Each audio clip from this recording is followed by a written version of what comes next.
بسم اللہ الرحمن الرحیم عن ابی ذر رضی اللہ تعالی عنہ قال قال النبی صلی اللہ علیہ وسلم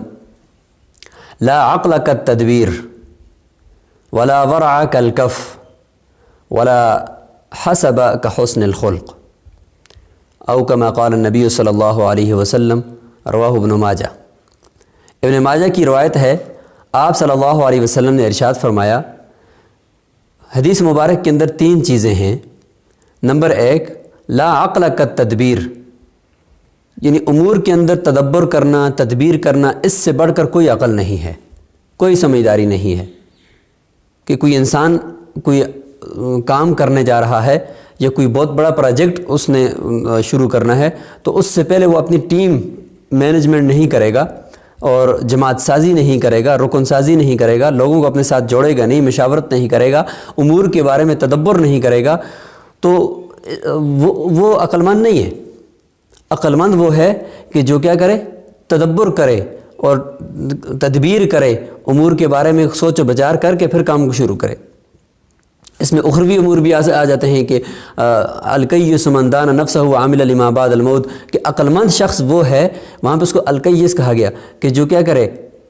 موت کے بعد کی زندگی کے لیے تیاری کر رہا ہو، تو یہ بھی ایک تدبیر ہے کہ بھئی میں نے زندگی کیسے گزارنی ہے، یہ بھی ایک تدبیر ہے کہ اس تدبیر کے ذریعے سے میں زندگی ایسی تدبیر کروں، اپنی زندگی کی ایسے اس کو طے کروں کہ میں آخرت میں اللہ تعالیٰ کے سامنے سرخرو ہو سکوں۔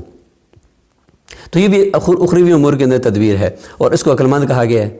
اور دنیاوی امور میں بھی تدبیر کر کے چلنے والا، پہلے سے امور کے بارے میں ساری چیزوں کی تیاری مکمل کر کے کام کو شروع کرنے والا، یہ سب سے زیادہ سمجھدار ہے۔ لا عقل كالتدبیر۔ اور ولا ورع كالکف، کہتے ہیں کہ تقوی اور پرہیزگاری اس سے بڑھ کر اور نہیں ہے کہ انسان گناہوں سے بچے، منہیات سے بچے۔ یعنی ایک تو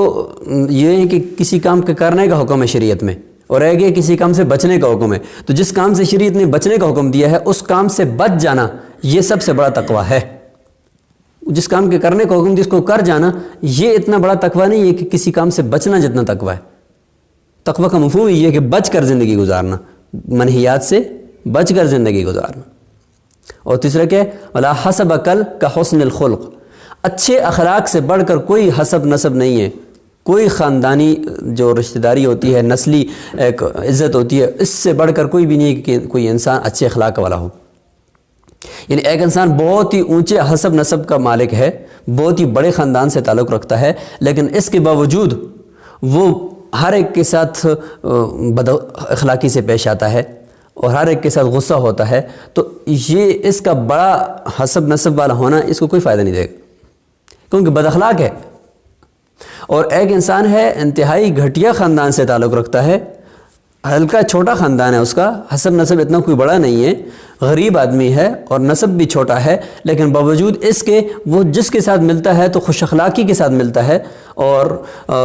انطلاق وجہ کے ساتھ ملتا ہے اور چہرہ اس کا کھلا ہوا ہوتا ہے اور لوگوں کے ساتھ اخلاق سے پیش آتا ہے، تو اس سے بڑھ کر کوئی اور حسب نسب والا نہیں ہے۔ سب سے بڑا حسب نسب یہی ہے کہ انسان کے اچھے اخلاق ہوں۔ تو اللہ تعالیٰ سے دعا ہے کہ اللہ تعالیٰ ہمیں یہ تینوں چیزیں نصیب فرمائے۔ السلام علیکم ورحمۃ اللہ وبرکاتہ۔